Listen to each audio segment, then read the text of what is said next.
Peggy Abernathy fell to her knees in the leaves and wept, holding the promise ring that would never be given, while behind her, the hungry darkness continued to spread across Harper's Point, its yellow tendrils reaching toward Millbrook like grasping fingers. She continued to stumble down Harper's Point, the velvet box clutched to her chest. The yellow fog pursued her, tendrils reaching, trying to pull her back into its depths. The whispers grew louder, and sometimes she thought she heard Tom's voice among them, calling her name in that distorted, wrong way. The town's lights below seemed to waver and shift, like a mirage in desert heat. Paths that should have led straight down the hill doubled back on themselves or ended abruptly at sheer drops that shouldn't exist. The fog was hurting her, she realized with growing horror, leading her somewhere. Through the swirling yellow haze, shapes moved. Some might have been people, but others. She caught glimpses of things that made her mind recoil, things with too many angles, too many limbs. Once she saw what looked like Tom walking parallel to her path, but when it turned to face her, the thing wearing his face smiled with far too many teeth.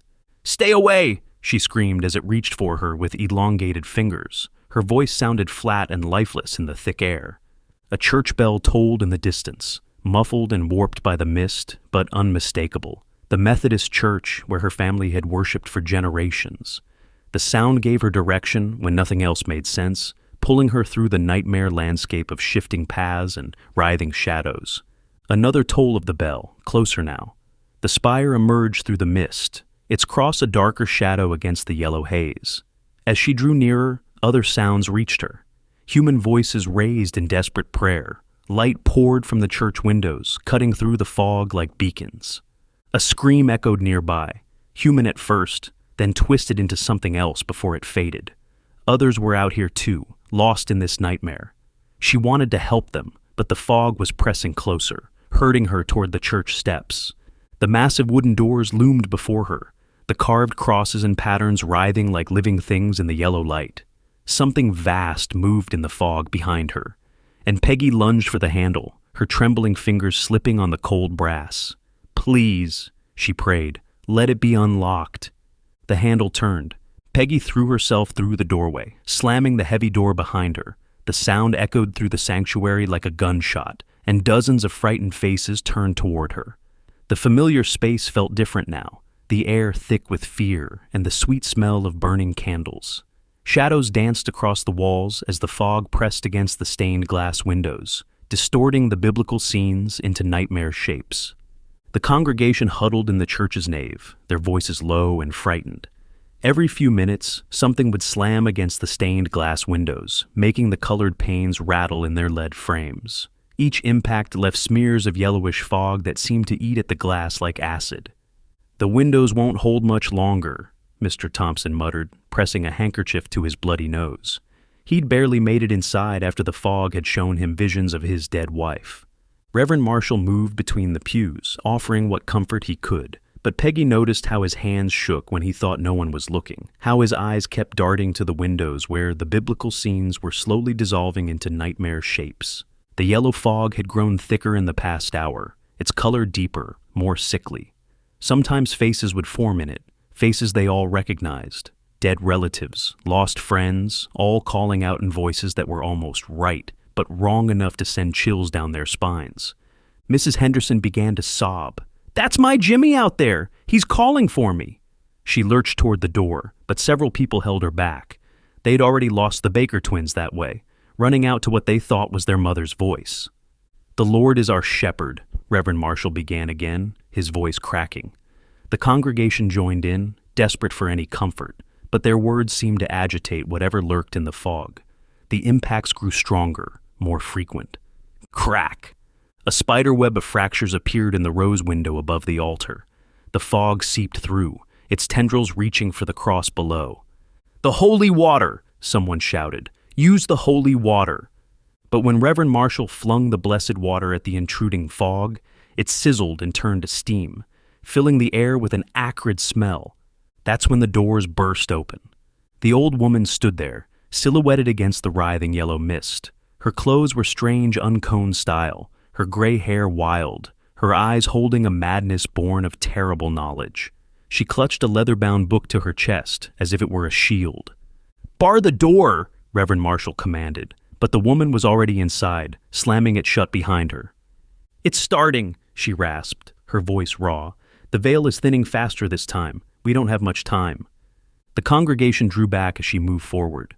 Only Peggy stood her ground, something about the woman's desperate eyes holding her in place. The old woman's gaze locked onto her, and something like recognition flickered across her face.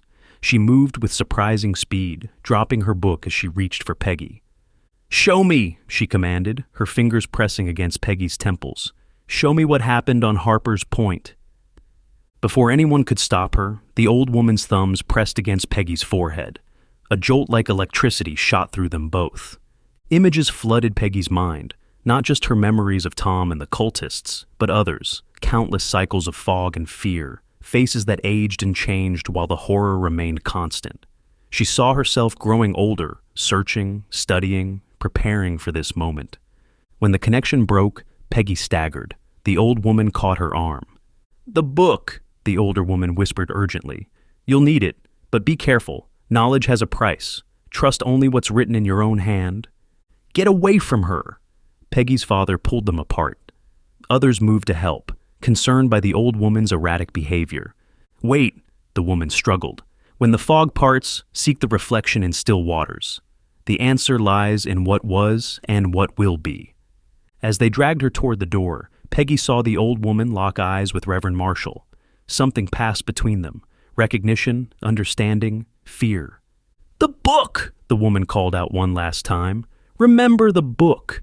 They pushed her out into the mist. Her last cry was cut off by the fog's unnatural silence. The leather-bound volume lay where it had fallen. While the congregation argued about what to do with the strange woman, Peggy felt it calling to her.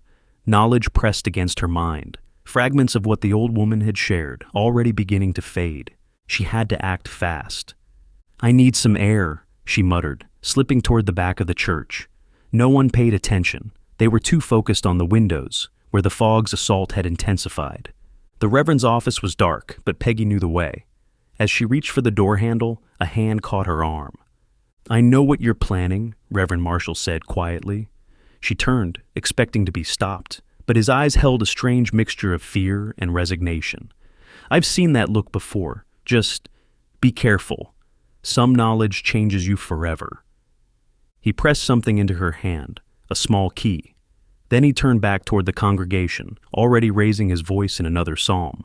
Inside the office, Peggy found the book on the desk, pulsing with secrets. Her nose began to bleed as she opened it, memories that weren't yet hers burning behind her eyes.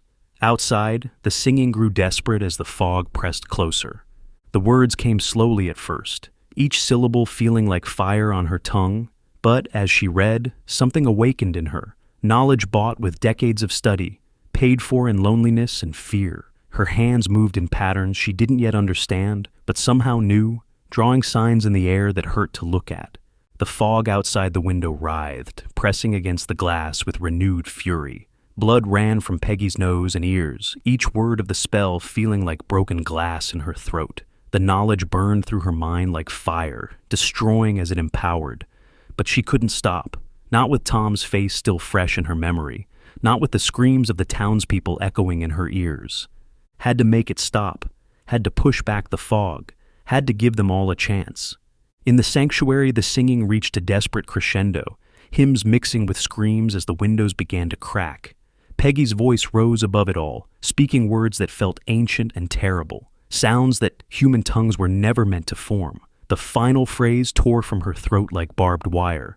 The fog recoiled, not just from the windows, but from the entire church, rolling back like a tide pulled by some unseen moon. The yellow mist writhed and twisted as if in pain, retreating toward the lake where all this had begun. Peggy collapsed against the desk, clutching the leather-bound book to her chest. Her vision blurred, and the borrowed knowledge slipped away like water through her fingers, leaving only fragments and a bone-deep ache. The taste of copper filled her mouth, and her hands trembled uncontrollably. Through the office window, she watched the townspeople celebrate, their voices raised in prayers of thanksgiving. They thought it was their faith that had saved them. They thought it was over. But among the fading snippets of knowledge from the old woman's touch, one truth remained crystal clear. This was just the beginning. The fog would return, hungry and patient, waiting for another Halloween night when the stars aligned and the veil grew thin. And next time she would have to be ready, whatever the cost. She looked down at the book in her arms, feeling its secrets pulse against her chest like a second heartbeat. Somewhere in these pages lay the truth about Harper's Point, about Tom, about the fog that had taken so much from them all. She just hoped she'd be strong enough to face it when the time came. Hey everybody, this is Carl. Thank you very much for watching this. I hope you enjoyed it. This was the Abernathy Files, Episode 2, An Old Beginning. I do sincerely hope you enjoyed it. And please leave your comments, theories, what you liked, what you didn't like. Let me know. And until next time, you all have a good day. Take care.